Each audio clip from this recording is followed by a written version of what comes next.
Ukipitia Al-Qur'an Al-Karim ukaisoma, utaona maajabu ndani yake. Mola Subhanahu wa Ta'ala ametaja mambo kadhaa ambayo kwamba yanapelekea katika utesi, yanapelekea katika ikhtilafu, lakini akatutaka katika mambo kama yale tujipambe na tabia hii ya uzuri.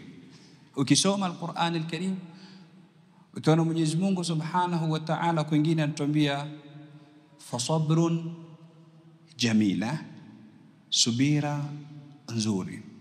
Kwingine akatuambia fasfahi safhal jamil, samehe msamaha ulikuwa mzuri.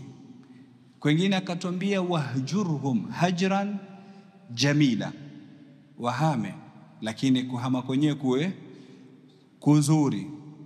Kwingine akatuambia wa usarrihkunna sarahan jamila, nitawaacha lakini kuachana kwenyewe kutakuwa kwa uzuri.